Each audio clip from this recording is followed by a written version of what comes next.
had a grand mal seizure, was rushed to the hospital and told that I would never be able to play soccer again because they didn't know to what extent my brain injury was. Come to find out, I was diagnosed with cerebral palsy and was sidelined for almost 6 months. Couldn't play, couldn't do any physical activity. It flipped my world upside down. Nick Mayhugh. Born with cerebral palsy, he defied doctors who said he'd never play soccer again. He's a dual-sport, multi-talented athlete who played Division I soccer at Radford University before becoming a Paralympic sprint runner. He holds multiple world records and won 3 gold medals at the Tokyo 2020 Paralympic Games. I would lock myself in my room and sit on the edge of my bed and really overthink and hyperfixate on the fact of having an aura to then teach myself how to deal with it. I argue with the IPC, the Paralympic Committee, all the time, and being classified, and I'm the tip of the iceberg. I was too fast for my severity of disability. I found myself chasing happiness in materialistic things, have it be world records, gold medals, and once I got those things didn't make me happy.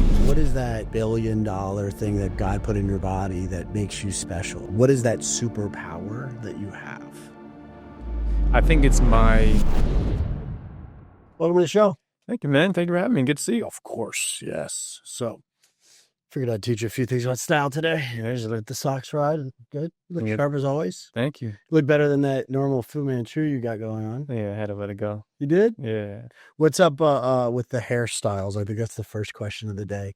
Is why do you always show up with who knows, right? It's always like what's in the cards for Nick's hair today. Yeah, just got to keep everybody on their toes. I did the whole shave in different dyes, different styles, just to kind of create some noise in Paris and, be able to create a conversation around invisible disabilities and stuff. So after that, mom kind of reached out and was like, hey, I think it's time to let that go. You passed that phase? Time to grow up a little bit. So you were doing it before Paris, though. Yeah, but it was a build up to that and have Paris be like the climax of it all. That's cool. Mm-hmm. All right, for those that don't know, welcome to the show, Nick Mayhugh. We have many nicknames for you, but what's your story? I think that it'd be cool to kind of hear it from your perspective. A lot of times the world tells your story because you've been on the world stage for, quite some time, even before track and field. Mm-hmm. But, what is your story? Well, I was born with a mild form of cerebral palsy that went undiagnosed until I was 14. I had the pleasure of knowing you, very early on in my career, and you helped me a lot post-diagnosis. But growing up, having my brother who's 5 years older than me playing soccer, and I'll never tell this to him privately, but I always wanted to be just like him. That's a mistake. I wanted to be as athletic and as competitive and better than he was at anything that we did. So growing up with having him in my corner, definitely helped me not really think about my disability from, as long as I can remember. I had this funny feeling along my left side. When you hit your funny bone and you feel that tingling sensation, that's what my entire left side feels like from, my eyebrows to my toes. So, not really telling anybody that or really being able to complain about it because no one ever really listened or believed me because I was so hyperactive and stubborn and such a pain in the butt as a kid. Mm-hmm. I found myself apologizing to my mom a lot, but nowadays, and, was able to, play at the highest level of soccer my entire life through every age group and, found myself in the DC United Academy. And when I was 14, freshman in high school, woke up one morning, had a grand mal seizure, was rushed to the hospital and told that I would never be able to play soccer again because they didn't know to what extent my brain injury was. Come to find out, I was diagnosed with cerebral palsy and was sidelined for almost 6 months. Couldn't play, couldn't do any physical activity because they didn't know to what extent, if I got hit in the head was, could it kill me, could it paralyze me or anything like that. So was sidelined and then it flipped my world upside down. I didn't know what I wanted to do in this life outside of professional sport.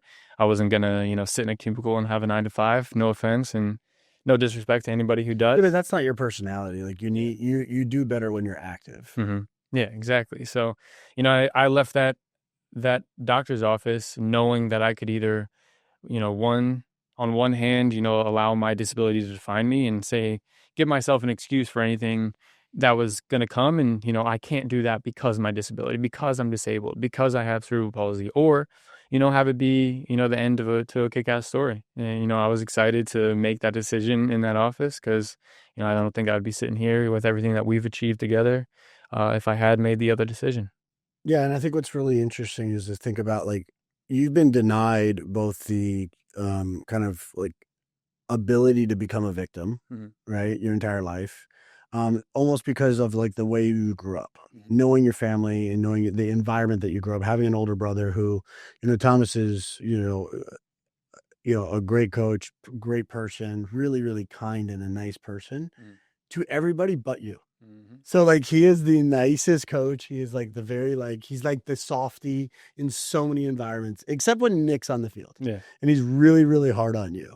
I always thought it was interesting because I'm like, that's not the same version of coach that I'm used to dealing with. And then you walk in the room and he just like, just dick. But he needed to be. I think that was definitely something that aided me in a positive direction because I had been given sympathy, and such from other coaches. Yeah. I mean, even from you to a certain extent, from a little bit. I mean, you were very quick to recognize what I needed and what I had already had from an athlete to coach relationship. But my brother, just being my brother, it was very hard for him in the beginning to separate the coach from brother. Yeah. Well, I also didn't need it. Like, there's part of the role there. Having Thomas in the building is a huge advantage for me because I don't have to play that role all of the time. Exactly. Sometimes you needed a support staff. Yeah. But he was really hard on you, and he's really skilled. And I think that there's a lot of lessons that you learned from him. But like, let's talk a little bit about like the first lesson, which is like not identifying with the disability. But was it partly because you didn't know you had it when you grew up, and you knew something was different about you, but you didn't know what it was because no one explained it to you, or because they didn't find out until it got to the point where it was almost life threatening? Well, it was sort of both. I mean, there was definitely there was always a negative connotation growing up towards disability. So then, whenever I had complained to teachers, my PE teachers, coaches, my brother, my family, there was never enough to be like, there's something wrong that we have to address. So let's take him into a doctor and get diagnosed, or let's have these tests. And no matter how much I pleaded, please, like, there's something wrong. I failed the recorder in elementary school as a nurse. Nobody did that. No, exactly. It's impossible. And certain things like that in PE that I couldn't do, or going to soccer practice and my coach saying, Nick, if you touch the ball with your right foot, you're going to be running the rest of practice. A 2-touch drill possession. If you touch touch the ball with your right, you're going to be running the rest of practice, because they wanted me to work on my left because I'd never used my left foot. But I was faster, more agile, more athletic than the other kids at that age. And it wasn't until I got older that I really started to get frustrated that if I had heard no one more time when I complained about the sensations that I felt, or not being able to whip a ball in with my left as well as I could my right, I was going to lose my mind. So I just kind of suppressed it and sucked it up, and knew that no matter my physical traits and my ability on the field physically, nobody was going to be able to outwork me at that time of my life when growing up. My work ethic is what set me apart from other athletes and got me to the opportunities to really showcase my physical ability. And that's what stuck with me. And it wasn't until I got diagnosed that it really hit me that I was disabled. And it really scared me, because I was scared that I was a freshman in high school, and I was popular in high school, popular in middle school, and I had a lot of friends, but I was also scared that if I went back to school and had a seizure at school, that I was going to be bullied or made fun of and all these things. What would that seem like? And I just didn't really know how to deal with it at that time. Do you remember, because I didn't know you when you were in high school, do you remember seeing the actual brain scan? Oh, yeah. Did you, because we never talked about this, people don't believe it until they see it. And you happen to have a disability that you can't see unless you're inside the body. The brain scan having kind of like a golf ball black hole on the side of your brain. Do you remember the moment you saw it? Oh, yeah. Well, it was the scariest thing, because I remember them putting the MRI up on that big bright screen and light box. The light box. And she put it up. And I had my mom to my right, my dad to my left, and she put it up, and all you could see was that giant hole. And everyone knew that wasn't normal. It didn't look right. Definitely, the left side looks a certain way, the other side looks a certain way. That doesn't add. Yeah, it doesn't look great. So, and they initially told us that it was a tumor. And so being able to see, kind of looking at my mom and seeing the life drain out of her and my dad, because to sit there and tell my parents that I had a tumor, or, they didn't really know to what extent what it was scary. But I knew that couldn't be it. There was going to be so many more symptoms and other things that I would have felt that would have set off more alarms very early on. And not just seizures or just the auras and other sensations that I was feeling at the time.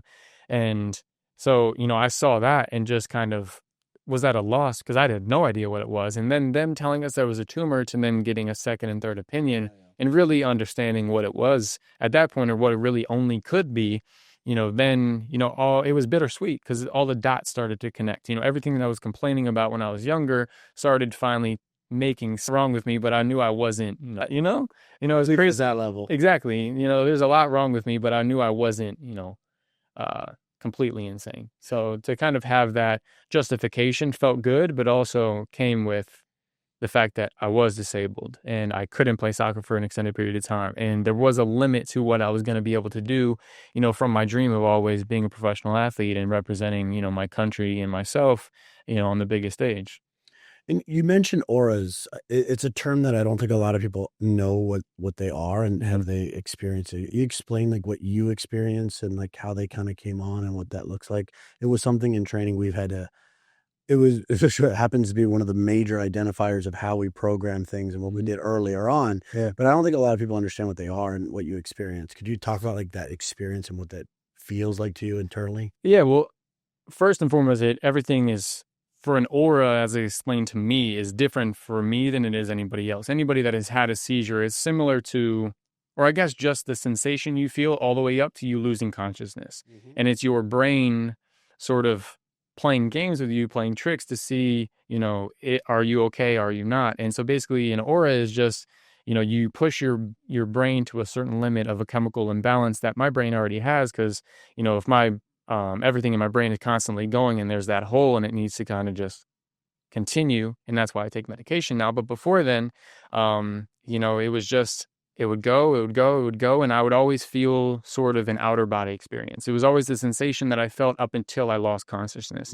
And, training for the 400 is when it comes out the most. And so when I've sort of exhausted my brain to a certain extent to where my brain can't recover fast enough, it goes into panic mode, shuts down. And then that's when, I lose consciousness. But, for me, it just feels as if I'm having an outer body experience. My body's moving a lot slower than everything around me, and I just kind of freak out. And and when you went through these when you were younger, you knew it wasn't normal, but you didn't know what it was. Yeah, absolutely. I mean, I remember playing in high school, playing soccer in DC Night Academy at training, and it just happening and kind of just got my went up for a header, got elbowed or something, and just kind of got my bell rung, and everything, as soon as I blinked, everything changed. And it was just, I was watching myself and everything was in super slow-mo, and I didn't really know what to do or how to act, and really just kind of did my own thing, walked off the field and sat down to kind of look at my hands and kind of move and kind of understand that, hey, I'm okay, everything's fine. You're gonna, you might pass out, but like, as long as you're safe and you're okay, you're sitting down, you're not gonna fall over, you're certainly not driving. But it was really, really scary. And I think it's different for everybody that experiences that. And it's really hard to explain what the sensation is if you never experienced it. Now, as a younger kid going through that, particularly in the social setting as an athlete, did you ever feel like, oh my goodness, like people are gonna think I'm weird? Like, is it like, what is the feeling around, like, why is this happening to me? What do other people think of me? Because these are always the kind of thoughts that we go through in our own head and process, but yet there's nobody else able to explain it to us. I mean, yeah, it's super scary, especially being a young kid that was just scared of being bullied and made fun of. And being in high school, kids are mean, kids are rude. And, having seen that and know that if I were to be different, it could give kids ammo to make fun of me and certain things. So I definitely kept it to myself. And, there were some family members that didn't even know up until, my diagnosis became public on, a national stage when the Big South wrote about it when I was a junior in college. So from when I was diagnosed at 14 until I was, probably around 2021, I kept Not a lot of people know about it. No one knew. No one. That's interesting to kind of hold back the hospital bed pictures because those are pretty iconic now because of the success that you've had. And I think about, like, hey, having conversations with Thomas of like, tell me what you see from an outsider's perspective. Tell me what, then talking with you about like what's going on, sitting down with you. When we were originally doing tests and doing vision tests on you and doing reaction tests on you, and then I'm like, oh my goodness. Like, Yeah. if I put a ball at your feet and it's like, cool, like he completely is a pro on one side. Yeah. If I throw a ball at your head from the side, you're like, what's going on? Yeah. And you got that, you definitely got that kind of look to you where you could kind of put the Joker side, you could put the two-faced look, and you got that constant like model wink, and not a lot of people understand why. And it's funny to think about like how you've really like, you dove into it. Like you said, all right, if I'm going to do it, I'm going to go all in and be like, I'm going to make it who I am. And I'm going to not let it be a crutch, but I'm going to let it be the thing that I'm going to take it to the next stage. Yeah. Now you played Division I soccer at the collegiate level, in able-bodied, correct? Yes, sir. And that was, I think that a bit of a surprise is you go from that environment, and I think that going into, the U.S. team in soccer, so a lot of your success on the track today was very, very far-fetched back then. It is still a huge leap and a lot of success that you've earned, but at the soccer level, that was far-fetched. Like being able to play college soccer was like not a possibility, let alone play sports.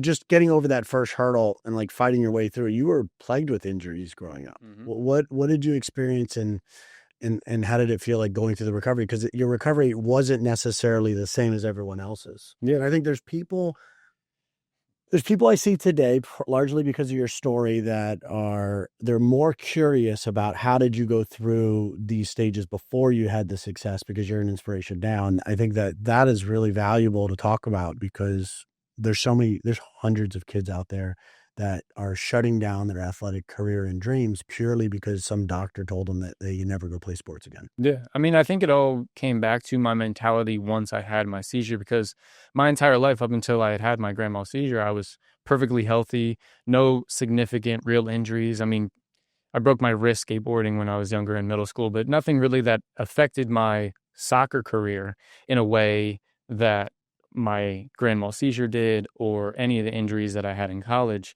I prided myself on being healthy, on being able to overcome any setbacks that I had prior. And then, waking up that morning and having my grand mal seizure changed my life. And I think it changed my mentality more than anything, in the way that I viewed life and made decisions. And mainly, and the biggest thing is how I reacted to situations, because I understood, laying on my bed, fighting the sensation of about to have a grand mal seizure, with my mom of all people standing next to me, watching me have a grand mal seizure, which is the most violent seizure you can have, and really fighting it. And every time I fought, it would hurt. And I really was having an internal conversation with myself of just let go. If this is the way you're going to go in life, there's nothing you can do about it. Stop fighting. It hurts more when you fight. Just relax. And so I was able to sit up, look at my mom, say something, and really just relax and commit to the fact that if that was going to be that was life. And I had no control over that. And I really allowed myself to let go. And so after getting over that hurdle mentally, and really just accepting life for what it was, or whatever was going to happen to me, there's nothing that I could do. Yeah. And it changed my life. And so, as soon as I made that decision, looked at my mom and, lost consciousness, I remember laying back, hitting the pillow, and it being the most calming, warm sensation. It was the craziest thing I've ever experienced. And I think from that point on, it really changed the way that I viewed life, and was able to overcome things that were then put in front of me going into college. Because, at that point I was playing on the DC United Academy, was, had hopes of going to Maryland. That's where I wanted to go. My mom's alma mater, and, was really on a track going that way. And, after that, I lost everything, lost my place on the DC United Academy team, almost couldn't even play for my high school team, and really had no idea how I was going to fulfill my dream of playing Division I soccer at that point. And it wasn't until, Radford gave me a chance and had offered me a scholarship. And then I shattered my collarbone, senior year versus Battlefield, and they took my scholarship away, and I had to be a walk-on to Radford. And that was fine. No matter how I got there, I knew I was just going to get there. And then, from that point, had to fight my way, stay after practice every single day working on my left foot with my assistant coaches because they didn't understand why my left foot was the way it was, and I never said anything because I didn't want them to know. I didn't need their sympathy, and it wasn't until my junior year that I really got a shot to start verse. I think it was dang it, what was it? What team it was? I can't remember exactly what the team was, but was able to start in my first game at home, scored my first goal, and was able to start again, that next week versus High Point, and then got 2-footed and partially tore my MCL and was out for the rest of the season. So it was always one step forward, two step back, and that was kind of my MO of my career at that point, up until that point, and it was very frustrating. But what am I going to do about it? I can either react to it in a negative way and allow it to define me, and I'm disabled, I can't do this, or I got injured, I can't do this, or suck it up and have it be the end to a kick-ass story. And it wasn't until I had to go through all those things to allow myself to really believe that I could continue to push through and continue to succeed. And a lot of people wouldn't be able to go through those things, and to know that whatever was going to happen and was going to happen, and it was the way you reacted to things that were going to set you apart from other people that wouldn't be able to get through those things. And during those times, like, did you ever get depressed? Did you ever feel like it was like just because you feel very alone during those moments, and not a lot of people understand. Yeah. And a lot of times you're looking to like grab onto another guy. Like I tore my knee up and had reconstructive knee surgery, and I was able to, even at a young age, I was able to kind of be like, there's another guy right there in the same position I'm in, working on that brace, trying to do some work and getting treatment. And there's another guy in the NFL. There's another guy in college right now where I want to be. There's another guy, getting ready for the Pro Bowl that tore his knee when he was my age, and he's making it. And it's like, I was able to see people that were further along than me going through a major injury that I had went through. So I had somebody to kind of like identify with. So it was easy to kind of like latch on to that experience, and then like, I'm going to recover faster. I'm going to put the work in. I would imagine there wasn't a lot of people that you were aware of that had this situation. No, there wasn't anybody at all. The only real people I really leaned on was my family. My brother was probably the biggest piece to my mental battle of it all. As soon as I had my seizure, that was the most depressing time of my entire life, because it wasn't the fact that I couldn't play soccer. It wasn't the fact that I didn't know if I could play sports again. It was the fact that I was continuously having auras every single day, multiple times a day. Wow. And that's what broke me is, I would lock myself in my room and sit on the edge of my bed and really overthink and hyperfixate on the fact of having an aura, and would force myself to have a panic attack, to have an aura, to then teach myself how to deal with it, so that if it happened at school, during a game, during practice, anywhere out in life, I would be able to handle it more so than I needed help. And that's what, I remember, looking at my mom being like, Mom, I can't live like this. I can't continue to go on in life if this is how life is going to be for me. And so I really just try to teach myself how to deal with it personally, rather than seek out external things. And then, once I was able to go to college and got that opportunity and was battling through injury and different things, I really leaned on my mom, my dad, and my brother to help me through those things, to really guide me back and get me back on the path of like, hey, I can't do this. I don't know if I can continue this. Why is it always me? Why does something always continue to happen, one thing after another? And, just stick with it. Just stick with it. It's okay. And it was really just their support and their words that kept me on track, because, without them sacrificing their time, their money, and, having their support really just kept me going, because I knew that everything I did wasn't necessarily for me. It was for them and for other people to be able to be in a position to inspire others. That's what's always, motivated me to continue going. Yeah, I think, to give people an idea of like an aura in the experience, and we did this in training. It was one of those things that we like actually like calculated, but we would, really have some blood pressure spikes and the ability to go from a high level to a low level. And we would, do things. Probably one of the things that would set you off a lot would be pull-ups. And it's just the ability to go from a higher elevation to come down, and then it like spike, your blood pressure shoots up, and it would be like this idea that you're about to pass out. But it's also this kind of like almost you're coming off of the effect too. It's not like, all right, you're back up and then you're good. There's a massive residual effect that people didn't understand. I remember I'm a pretty loud coach, especially at the Olympic scene, because I've been in that environment for a long time. When I saw like the 400 before the 100, I was just like, what are we doing here? Like guys, like somebody misscheduled like this. Yeah. Someone should like really go back to school and understand how the body works. Because that would really set you off in training. And, there was coaches at some point because of just the nature of sport, like when you're on Team USA for soccer, and this is before you were player of the year, you're flying around the world, playing on teams. I don't think that at the para level, people that are managing the logistics fully understand the care that the athletes need. Now, if it's odd to me, and I understand the financial part, like I do, because I'm in both worlds, right? Like coming off of a plan on the, in the NFL side of things, it's a little bit more luxurious. If you're in the basketball space, you get your own spot. Some of these football teams travel in luxury, and people would be shocked to realize that some of the NFL teams that are showing up on Sundays are like, they're lying on a 3-seat bench turning sideways, and they're 300-pound grown men, massive human beings. And they're having to travel halfway around the country, sleep deprived. They're getting home at 3 a.m, and then they're playing. And yet there's people like you, right, that are competing against people that have a massive advantage, not just biologically and their nervous system and physically, but they have a massive advantage because financially they're able to have the support they need. Logistically, their organization realizes like, hey, we need to get them there the day before. We need to get them set up in a certain environment. We need to make sure that they're not, changing altitudes too much and then expecting to play. Like it's going to really mess with them. You don't sleep on planes. People have no idea, like, okay, cool, you're switching time zones, you're about to land, we're about to do a test. Like, he's going to pass out like tomorrow. He's not sleeping, he's not eating. It's like sleep deprivation and cerebral palsy, they don't go well together. And I think that people, they don't know, I don't know if it's necessarily malicious intent, but they don't know what they're doing.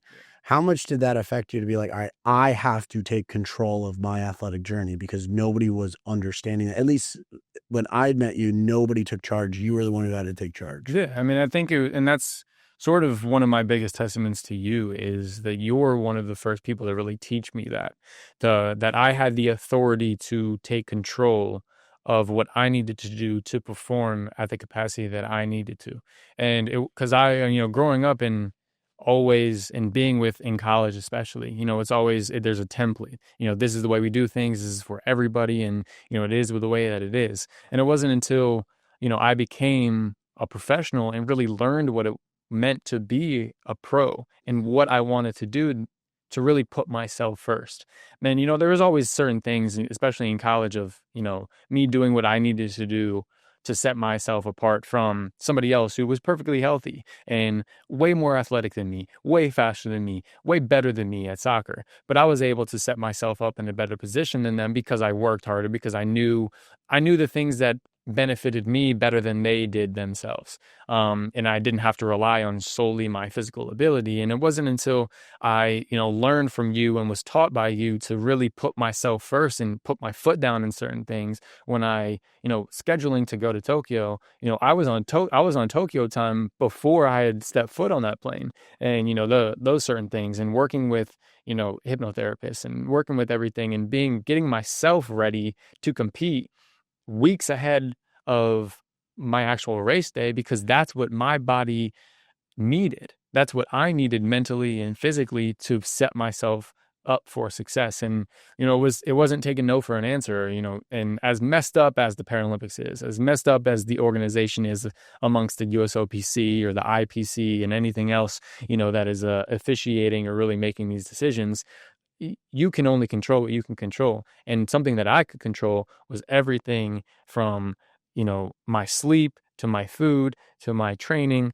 to, my mindset, that when I stepped foot in those blocks, that I did everything I needed to do to get myself ready to, run through that line first. And, I think we did, a pretty good job at that.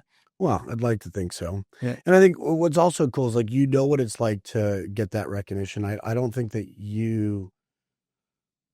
I don't think that you were going to crack under the pressure. So the work that we were able to do was very specific around how do we capitalize all of the adrenaline when you got your foot on that starting block and was able to go. Whereas I think a lot of athletes, they definitely crumble under pressure. Yeah. You enjoy that. And I was I like, love it. exactly. That's what you enjoy. So it's like, same thing within soccer. It's like, you're probably not the best practice guy, but you do enjoy the game. Like you go out there, and I'm a practice guy. I love practice, but I like to show up on game day. That's where the fun part happens. You don't you definitely show up not just on game day and on race day, but that's when you are your best self. So it's like what we did in training a lot of the times was we pulled the rubber band back. So leading up to Tokyo, and getting that extra year actually helped too. And then putting you in an environment that was outside of your comfort zone, being around NFL athletes, being around other pros in different sports, pro soccer guys that were your friends that you'd bring in. Like you never were around para athletes outside of like the actual team side of things. Now they're your friends, you hang out with them, that there's nothing, you don't separate that from a social standpoint, but you do separate it from a training perspective. And I think that's one of the massive advantages, is not treating yourself as if you have a disability, treating yourself as if you have this incredible opportunity to fine tune and train an area that is maybe not your greatest strength. Like you figure out like where the gap is for where you are versus where you want to be, and what is the thing holding you back, and then you're like, I'm going to hyper focus on that. So I think there's a lot of power in that, and there's a power in the environment. We talk about environment always wins. Putting you in those able-bodied environments, racing with that. People don't remember this, but you didn't qualify for the team until nationals. Like you had raced in North Carolina, you raced in Virginia. I didn't win a single race. Yeah.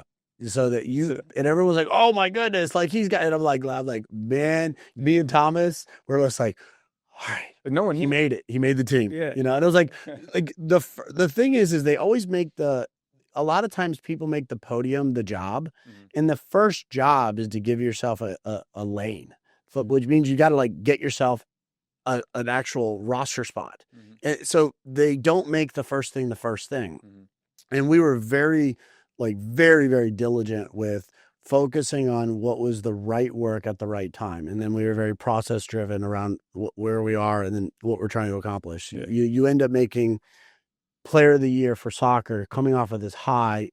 Soccer's not in para on the U.S. side of things. And you're like, I want to go for track. Yeah.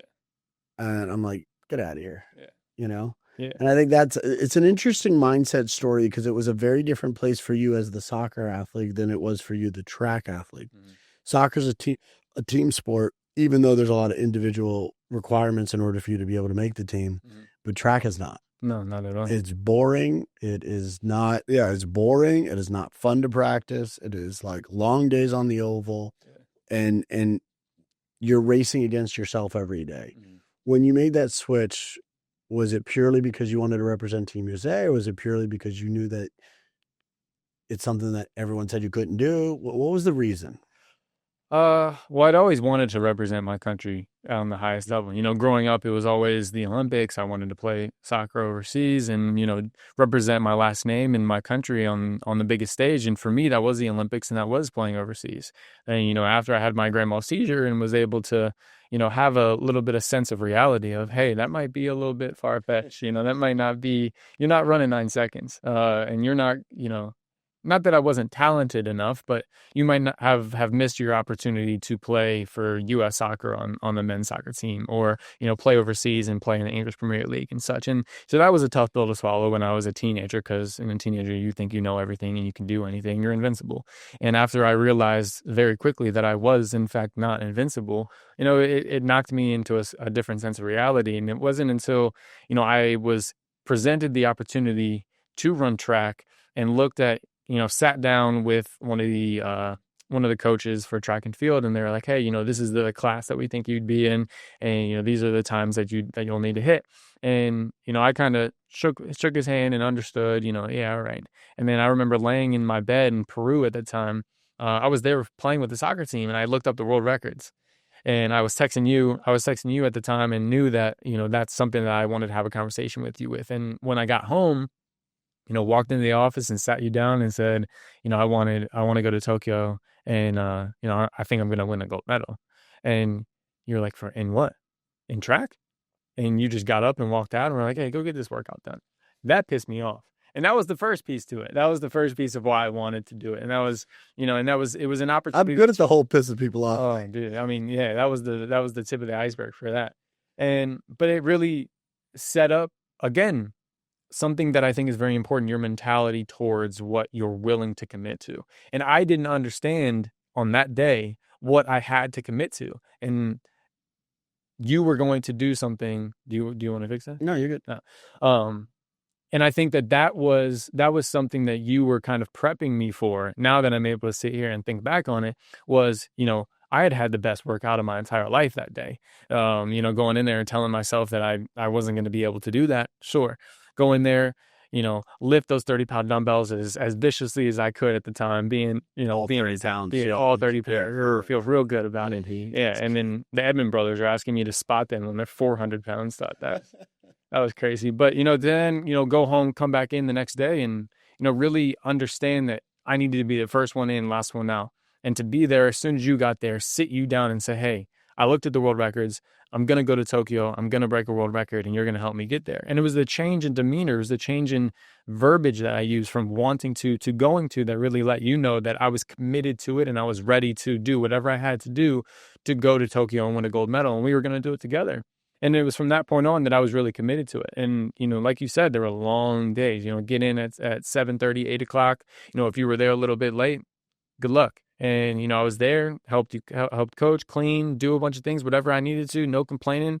And, I worked for probably about 3 or 4 months without you actually working with me because I wasn't worth your time. Come on, man. That's embarrassing. I watched you get in the blocks. I'm like, oh my God, I can't fix that. Yeah, you just threw the blocks, so it was very humbling to Harrison got you right for a bit. A lot of work. Shout out. That's why Harrison like, hey, listen, that's a representation of you. Yeah. He's like, coach, man, you can't go. I was like, hey, well, that's a representation of you. It's embarrassing. Yeah. I mean, it was, shout out to Harrison, man. He played a big part in that, but I wasn't worth your time. And at the time I didn't understand it, but now, sitting back looking back, you haven't worked with Johan and Jason and all the guys that you worked with on the track side. I absolutely wasn't worth your time. And it was just the commitment that I know I needed to really commit to, and really what I needed to, I didn't know what I needed to learn at that point. And it's not about you weren't worth my time. It's that attitude and that delusion. So I love the delusion. I believe that the most elite athletes in the world are incredibly delusional and optimistic, but extremely realistically in the moment. Yeah. And I think where I thought you were lacking was the commitment to that level of delusion and knowing what it was going to take. And it's like, all right, cool. At some point, you got to make it worth it. Like, I'm not going to hand this to you because no one's going to hand it to you. If anything, they're going to try to take it away. Yeah. And you needed to know that. And I think what was worth it to me and what made it worth it to me was that, you needed to show up and be like, listen, I have a priority. At the time, you talk about the Edmonds brothers, like Trey was the only one in the league. The other two brothers weren't in the league yet. They didn't even get drafted. They're still at Tech. Yeah. And then, when you're coming back and it's like, hey, you got a first round draft pick coming right next to you. And, I remember like he's not even old enough to get a beer or get a drink, and he's a monster of a human. There's different levels to it. And I think that I knew you knew what that took in soccer because it was a skill that you already had. Track is just the same skill. Yeah. And you just had no understanding of it. Like, you didn't know how to set up your blocks. You didn't know how to do all these things. You didn't even know how to like walk across the track. No, no track etiquette whatsoever. And that was the biggest thing to me. Fix that real quick. I was able to learn that very quickly. But yeah, I think that I wanted to do everything that I had done to prove to myself that I could do it, but also to prove mainly to you that I could do it. And that was a big piece to me because, sitting there and listening to you say, get in there, getting your workout done, and not even give me a second thought in that moment. And then really to come back and show you that I was committed to it gave me another spark and another, lit a fire under my butt to be able to say, at the end of this, I'm going to be, we did this. This is something that we can both be proud of and know that I was really capable of it. And you were capable of coaching me to get there. And, those next, 5-6 months were the hardest 6 months of my entire life. Relearning how to run and having to, learn these different things that I'd never really know how to do before, whether it were track etiquette, getting into the blocks, running mechanically, my drive phase, and all these different things that I had no idea what I was doing. And it was really telling to the human that I was able to turn into, to be able to get that work in and get it done. And I think you fast forward to Tokyo, because I think a lot of times people don't realize like what actually happened at the games. Very different games than any of the other ones that I've been able to be a part of. Just because of the lockdown and the way the world was. But what was fascinating, in my opinion, was we had left no stone unturned during the training. We did everything dialed in, things that would be a certain way. You get there and things don't always go according to plan. You're going to still like work around it. But people don't realize, like, you go out there, you broke 2 world records, right? 3. And one of the things that I thought was fascinating was, I mean, I could put my hands on you and go, ooh, that hamstring's. I remember grabbing it. I remember putting my hands on it. I go, ooh, that. I don't know if I feel good about that, but we got one more race to go. I think it was the 2, right? We were finished with the 2. Last one. And I remember I put my hands on it. And I go, this is your best race, and your body's in the worst position. And I remember talking to Thomas, and he's like, he's going to do this. And I'm just like, yes, he is. And I'm like, and I looked at you, and I put my hand on it, and I'll never forget it. I put my hand, I go, ooh. I was like, you got this. All right, cool. Don't suck. I got it. And we just gave each other a look, like mutually understood what was about to happen. Yeah. Like, I'm going to go all out. And if it happens, I was like, hey, listen, rule number 1, okay, it's don't die. Yeah. Like, if it's like, you could do that after the finish line, cross the finish line, break the world record. I could fix you there. But if you feel like you're going to die before the finish line, I can't help you. Yeah. So if anything was going to happen, do it after. And I remember, like, you damn near ran your leg off the bone. Yeah. Like, I thought that was going to be one of those moments where it's like, all right, the byproduct of these medals are going to be really, really bad damage. And then I thought to myself, yeah, we got world championships in 2 years. We'll be okay. Yeah, we'll be fine. But I don't think a lot of people understand that. I mean, you that one of the big world records that you broke, it was horrible weather. It was rainy, it's nasty. The warm-up window of what you had going in there, because remember, they're bringing in multiple different types of athletes. They're bringing in blades. They're bringing in, a lot of different people. Logistically, it's definitely not the setup. I remember being there with Jason, a month before. So I'm like, all right, cool. Got the lay of the land. We're good. I'm going to make this a little bit easier for you. Hey, Nick, listen, I'll meet you over here. This is where entry is. They like made it harder for no reason. And like everything was backwards. They flipped it around. I'm like, what's going on? Yeah. So it was interesting on how you have, kind of like the, nature's obstacles in your way. You had physical things that obviously are out of your control, but then like logistically and the team and then the organization and the body, it's like, come on, guys. Like there's a big difference between like pro sports and amateur sports. And I don't do well in amateur environments. I'm actually a really bad amateur coach. I'm not good. If you want me to help you with your kid that just wants to play ball, like God help him. Like, that's not my jam. Yeah. If you want to win at a pro level, if you want to win at a world championship at an Olympic level, if you want to get for a title fight, like I understand all of the micro adjustments that need to happen logistically that puts you in an advantage. So when an organization doesn't operate and protect the athlete, like I get really upset. Yes. And I became I'm a big advocate for the athletes, and I was a big voice for, not just you, but like all the athletes. Today, first of all, like proud of you. You overcame all of those things, and you showed up and you won, and it was really cool to kind of see. I had a lot of pride to watch you like take those medals off and like let anybody that was a part of the journey, that was a fan, like you give it to them and you let them be a part of it, because I think that that's sharing the story. But, you come back and you're now speaking at your alma mater, doing the actual graduation, keynote speech. And that's kind of like, what an honor. That was the scariest thing I've ever done. I remember making a joke, because they had told us the day before that because of the weather, we might have to split it up into 3 different ceremonies and smaller ceremonies in one of the halls. And, that was more comfortable for me because I was going to be able to speak in front of less people. And I love speaking in front of people, and it's really testing. A little different. Yeah, it's a little different. And so, the morning of, they were like, oh, we're going to go through with it. It's all going to be on the quad. And I didn't know how many people are going to be there because It's a graduation for a college. Well, when I graduated, it was in a certain hall, and it was like maybe a couple hundred of us, maybe. And it was very quick, and, you're in, you're out. And, I get out there, and we were backstage, and the president at the time, walked up to me. She was like, you want to know how many people are out there? No, I was like, no, thank you. I was like, please don't tell me. And as they announced my name and get up, she's like, 15,000. And I'm walking out there like, oh my goodness. And I remember sitting up there, and they had a binder, and my speech started at the bottom of the left page, not at the top of the right or the top of the left, at the bottom of the left. And I started reading the top of the right. So I started reading the second paragraph of my speech, and I started going. And I remember having a moment where I was like, I'm either going to pass out and make an embarrassment of myself, or I'm lock in. And once I was able to figure out that I was speaking in the second paragraph, I remember looking at my brother, looking at my family at the time, and they were like, hey, like, they gave me a look like, hey, lock it up. And so that was pretty scary. But that was crazy because I was only 4 years out from graduating and being able to speak. So and I would love to like check on that, but it's one of the youngest,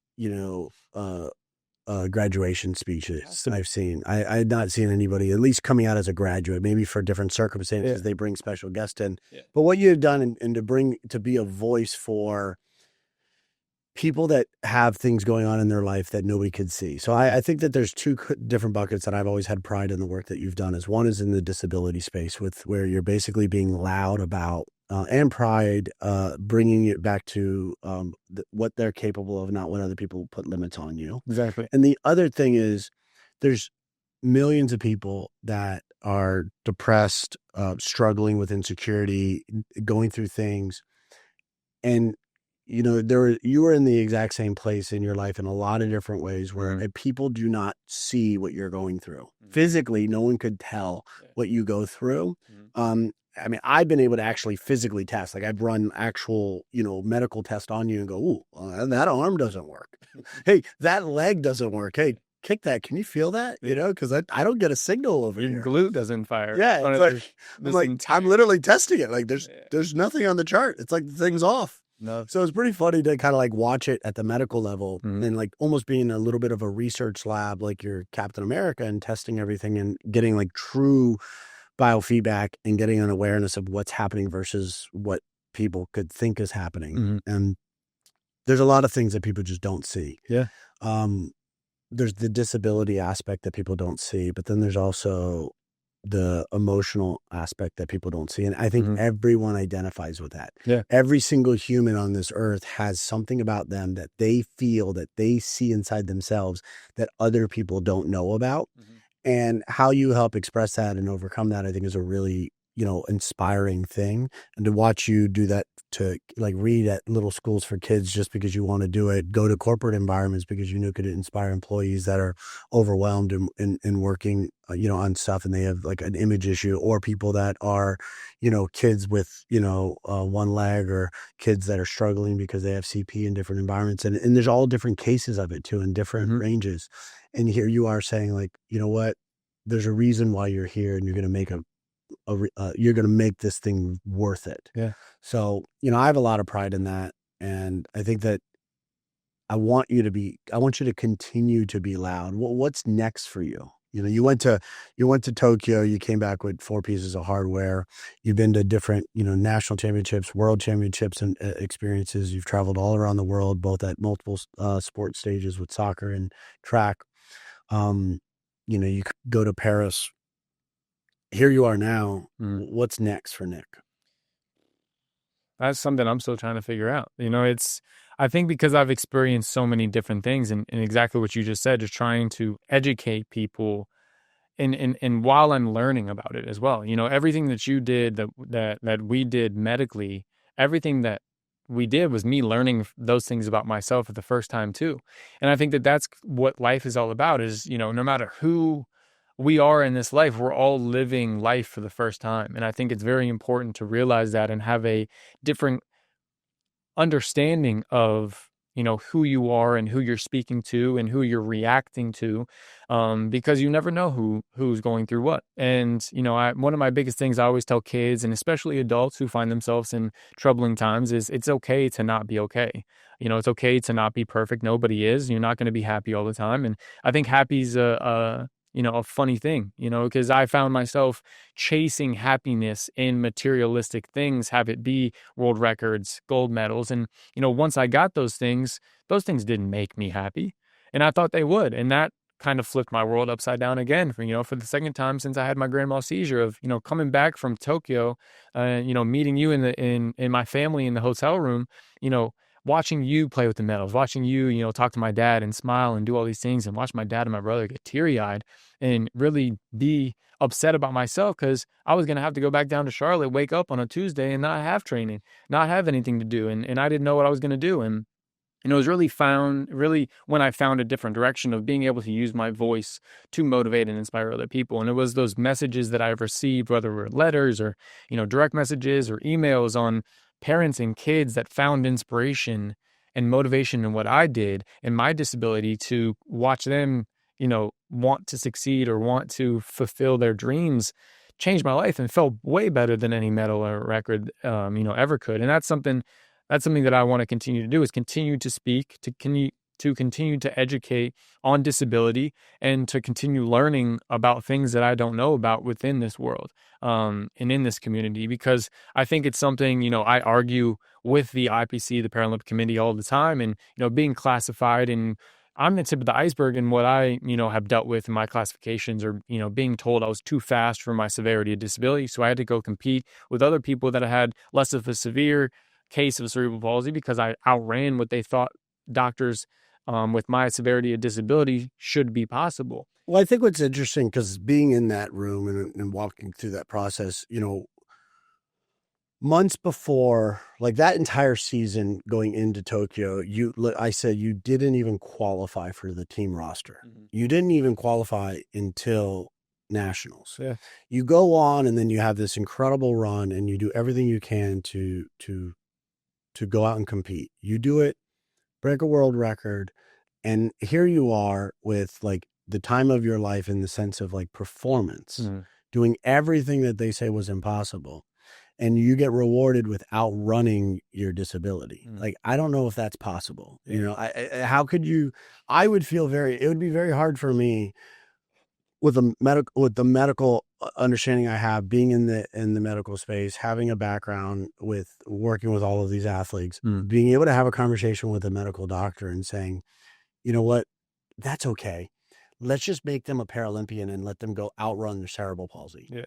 Like, and I think that's what it's the logic behind it to me is crazy, because what happens is it's basically saying you work so hard to get to this point and we reward you with basically making your life even harder. Not actually, when you look at the competition around those other kids, like everyone else is getting better too. They've gotten better because of you. If you go back now, that division, because of you, has gotten so much better. Oh, I love it. And it's great to see, but it's also really hard to look back and go, wait a second, like what message are we sending to everybody? Yeah. I mean, even when I was back in India World Championships a month ago, and being able, because whenever I compete in the 100, I'm always next or right after or before the 37s and the people that I competed against in Tokyo and at Worlds.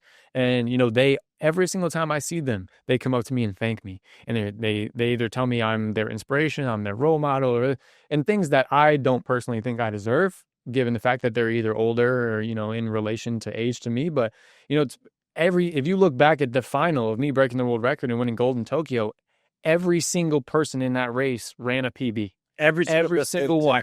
And that's what sport is about. It's frustrating as hell for me to really sit here today and look at, what they've changed from that point, because it allowed me to then run in a different division and with faster athletes and such. And I've ran well since, but it really prohibited the other athletes from getting a chance to really excel and want to, because now they're at a position where they can run what they've been running previously and still keep that same output. And it's really frustrating. There's nobody really pushing them. And that's what's frustrating. I think that's what sport is about, is finding, who can really push forward and finding their limits of biology. You're not going to tell Usain Bolt to go run versus horses because he was the fastest man in the world at the time, or, Michael Phelps to go run or swim versus dolphins.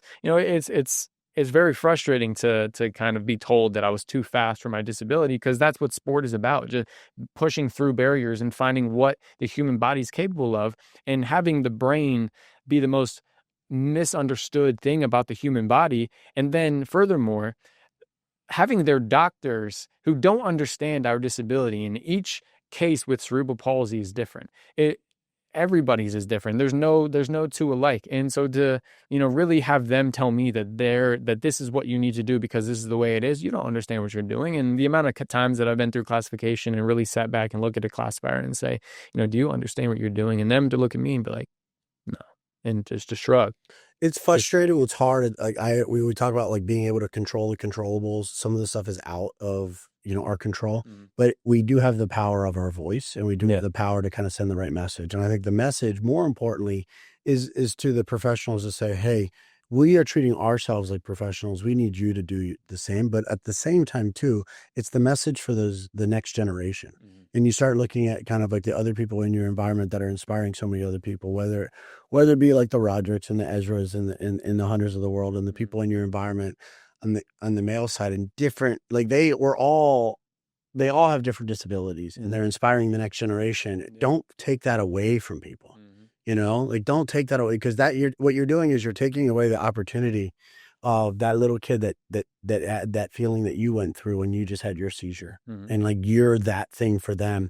And what's happening right now at the professional, at the organizational level, they are stripping that future kid away from the inspiration and the path that they could be on. Like I want them to have a Nick like I had, somebody to go through when I had my knee stuff, or when I had, like when I, broke my back, and I was able to look at somebody and go, okay, you were told you were never able to walk again. I was told the same thing, and here I am doing it. Yeah. Well, I want to model, our job is to model after other people's behavior. That's one of the biggest things that I think that the people making decisions don't understand, is that those organizations aren't, people that don't know that the Paralympics exists aren't learning about the Paralympics through the organization, through the Paralympics, or through the opportunities that they give people. They're learning through social media. Of course. I found out about the Paralympics on an Instagram ad back in 2017, before Instagram is what it is now, and how outspoken I am about it. I mean, the Paralympics had to address a video I made at the Paralympics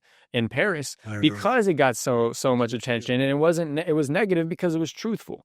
And that's what's frustrating, is that it breaks my heart, and that's why I'm so emotional and passionate about continuing to educate and really show people what's really going on, and educate them in the right ways of what you can do within the Paralympics, because they're taking that opportunity away.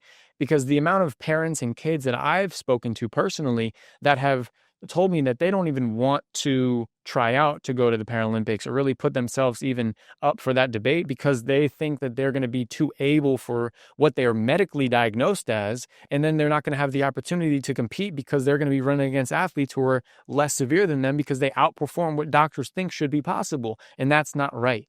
That's what's breaking my heart about this whole thing, and why I am so outspoken about it, because it needs to change. And one day there is going to be a positive change, and it may be the demise of my career and my medals and everything, and so be it. That's all. That's what comes with it. But we are making this better, and with my continued voice and education amongst all this, it's going to make the future generations to hopefully one day break my world records in T37, and hopefully set new records to come. And it's just really, really frustrating, because they don't understand from a athlete perspective of what they're doing to the next generations. And like you said, our job, whether it's Roderick, Hunter, Ez, or me, anybody else that is using their platform for the better, kids really look up to us, and they really want to be just like us and be faster than us and continue to do it. But don't be discouraged of, what the organizations might say or not say. And, just to continue going, continue pushing, and, just know that, what we're doing now is going to set the next generation up for success. Yeah, I think that's the goal. It's like for me, it was teach life lessons through sports. And I think you miss that opportunity if it's not you, then who? Exactly. And I think that's a big deal. I always ask people, you know, we've actually had a lot of fun with this because I, forced you to do like the branding stuff and the social side, which you hated. Yeah. You probably still can't stand it, but you understand you understand that it's important to have a voice. But like, I remember when you first started doing like the social media, like you didn't want it to be about that. And now I think you understand the power of it. Yeah. And I think brands are starting to see the power of your voice and the impact that you have. Like there's some people that have more millions of followers than you do, but the core group of Nick fans globally are wide range of people, because they're not just the athletes with the disability. Some of them are like elite, people like high performers that are struggling emotionally with how they're experiencing their days. But a lot of them are like parents. Yeah. A lot of them are business executives saying, how do I motivate my team? And I see that a lot within, the content that people say, I saw Nick through this, or I'm friends of that. And I see it, which is really cool for me. And that's inspiring. But I think about like, I believe that one of the greatest gifts that I have is my confidence, because this is what everyone says about me. They're like, oh, if I only had your confidence. I'm like, dude, number one, if you had my confidence, you would probably be a billionaire because you have other skills. And I truly believe this. God put something in your body, in everyone's body, that if you had that and it was given to somebody else, they would be a billionaire. And not a millionaire, not $1 million gene, a $1 billion gene. And maybe my confidence. Like I don't get wrapped. That's just me. Yeah. It don't matter what you've seen. I try so as hard as I try. Yeah. It's not your thing. So for me, I always look at like, what is that $1 billion thing that God put in your body that makes you special? And I like, what is that superpower that you have? I think it's up until I was 14, I would have said my confidence as well. That was the main thing, growing up as living with a disability I didn't even know that I had, but with a limitation that always limited me in different things. But I always, as soon as I stepped onto a field, I have the work ethic and I have the confidence that I'm going to beat the person next to me no matter what.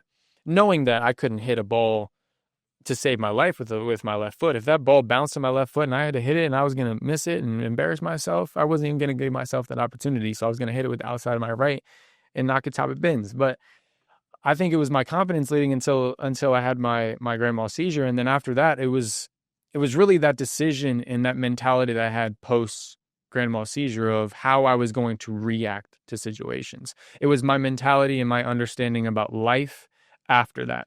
And I think that's my superpower now, is being able to react to situations differently than other people will, because I have a different understanding about life. And from that, I genuinely believe, and as corny and cliche or silly as it may seem, I think that I died that day. I genuinely believe that. I let myself go mentally on that day. And, ever since then, I always say that I'm living on borrowed time. And I want to do as much as I can possible to positively affect, anybody in my life in this world in that time. In any borrowed time that I have, I'm going to live it to my fullest capacity. And, I think that that's what God gave me. It gave me a second chance. And it took me a while to really appreciate that. But, I think that that's my superpower. And, God forbid, if I had the confidence that you had, I think I would be an Olympic athlete. I think I'd be able to step foot next to Noah. I wish people could experience what it's like to understand the way I view myself. And I'm very realistic about a lot of things, but when it comes to, my confidence, I had parents that were very honest with me. Like, you suck today. You didn't do this. This is what it was. And it created a level of like awareness around situations. And I just knew like, all right, it's ready to go.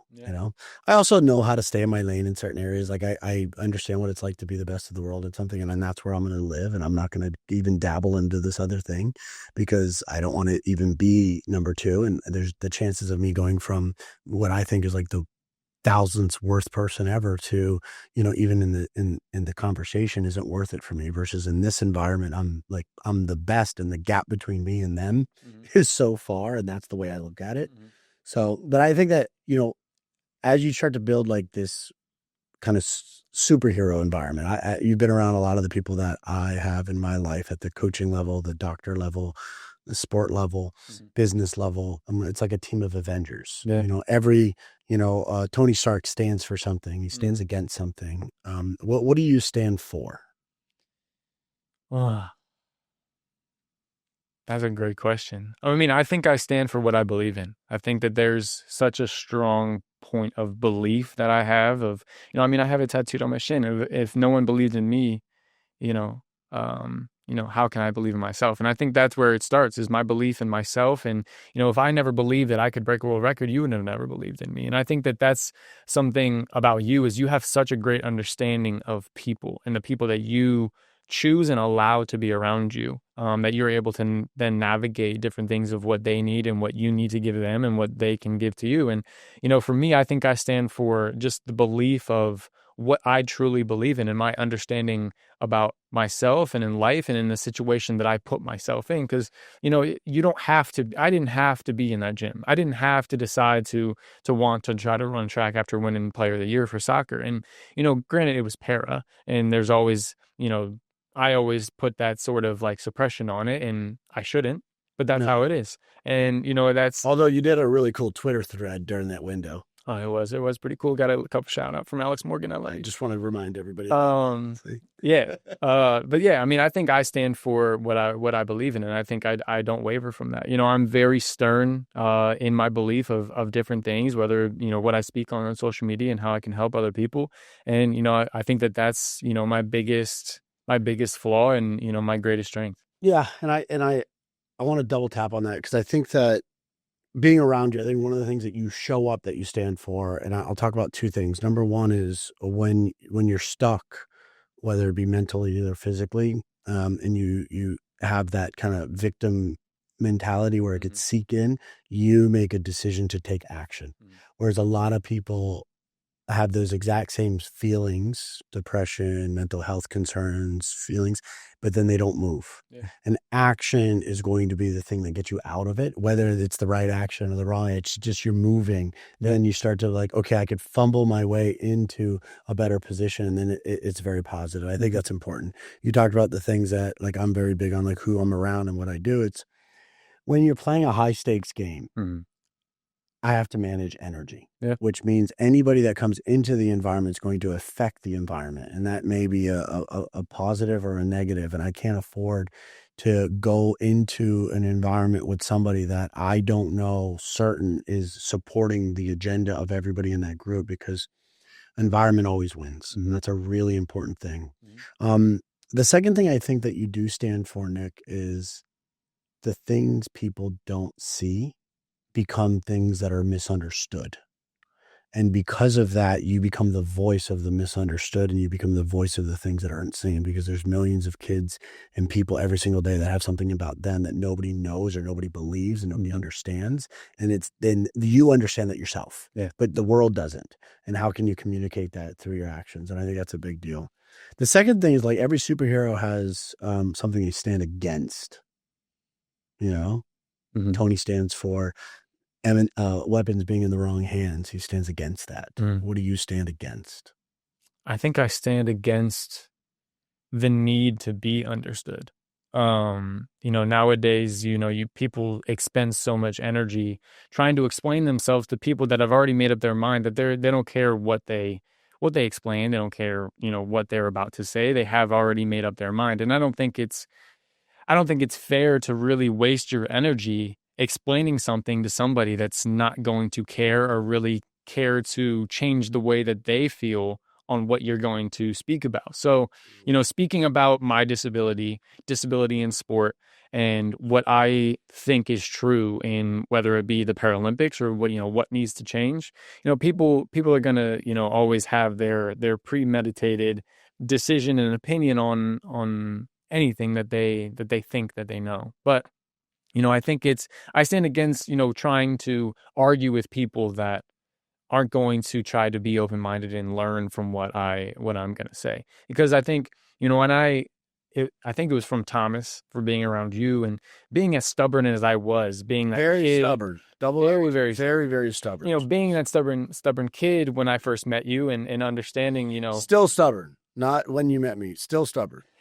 Want to make sure But fact checking it thought helped as we're me. doing it. I think it helped me in a lot of ways, and I definitely learned a lot being in that environment, and you allowing me to be in an environment to make a fool of myself and really embarrass myself in the things that I said and the things that I did, to then learn about the actions and ideology that I needed to learn to be the person and the athlete that I am today. And I think that that's something I stand, against, is trying to argue against people that aren't gonna listen to you, because who are they? It's not going to do me any good to argue with somebody that doesn't care to help you be better. And I genuinely want to make other people better, no matter what it is. And if I can, sit in a room with other executives and say, this is my experience, no matter where you are in life or what your career is, you can learn something from me and my story and what it took for me to get to in front of you, for you to respect what I'm saying. But, there's no worth of me speaking of what I'm going to speak about if it doesn't hold any merit, and you've already made up your mind that, nothing that this kid says is true or makes sense, or, he doesn't know who is this kid. So I, very young, wanted to be heard by everybody, wanted to be understood by everybody, but I think I stand against that now. I don't care to be understood by everybody, because not everybody in this life, you can't please everybody, and not everybody in this life has the same intentions and mindset that you do. One of my favorite Nick Saban quotes is, if you want to be liked by everybody, sell ice cream. You'll find somebody that doesn't like ice cream, and then you suck. So that's their fault. Yeah. I'm a fat kid. So what about you? I think the last question before we get to me is, every superhero has something that they stand for, there's something they stand against, but then there's a flaw. There's a way to humanize them. What is your flaw? My left side. I think that it's funny enough. My flaw, I think, is, I think it's getting comfortable, I think, is such a big flaw for me, because I get so comfortable in what I'm trying to do, because there's so much that I want to do in this life. There's so many things that I want to help people. I want to, continue to break records and try to do things that I've never done, in this next feat of, the long jump, and breaking the world record for the long jump, and, winning gold in LA for the long jump. That's the only medal I don't have, the only world record I don't have. So it's something I really want to do. And, I get comfortable in what we have done. And it's hard to not be comfortable, setting yourself up your entire life, trying to attach happiness to certain things. And, I always found myself kind of complacent in, I did this so you can relax a little bit. And as soon as you become comfortable, you set yourself back up 10, 20 steps. And, then you have to work that much harder to then get ahead of the curve. And, that was definitely hard for me I won gold, one of those records and everything, got a puppy, and was very comfortable in what I was doing for a long time. And, I'm sitting here today, I didn't win shit in Paris. And, regardless of injuries and anything, we don't make excuses. That's not who we are. So why did I? And I was very comfortable in that state of mind in that time. And, being able to sit here, that pisses me off.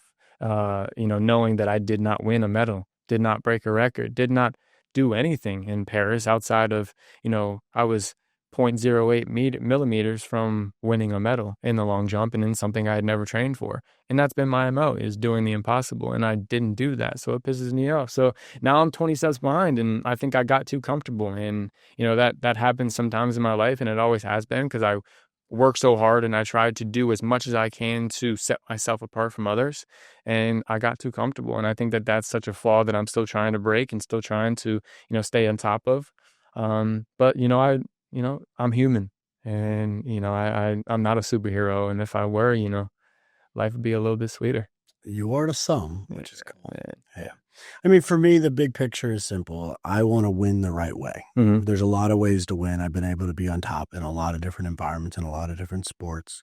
But to stay on top, you have to do it the right way. You could get on top cutting corners and working your way through and figuring out game theory. Mm-hmm. But to stay on top, you have to do it the right way. And I want to leave the story for others that come behind me to be able to coach into Thomas, my son. Mm-hmm. So I think that the cool part is like, hey, you're not going to see me, hanging out, playing with the medals and putting them on. But one of the coolest things is to watch you put the medals on Thomas. That was cool, right? When you came home and you're like, there you go.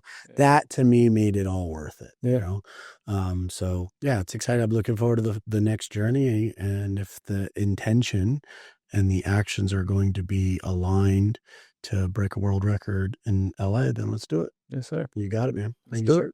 Thank you.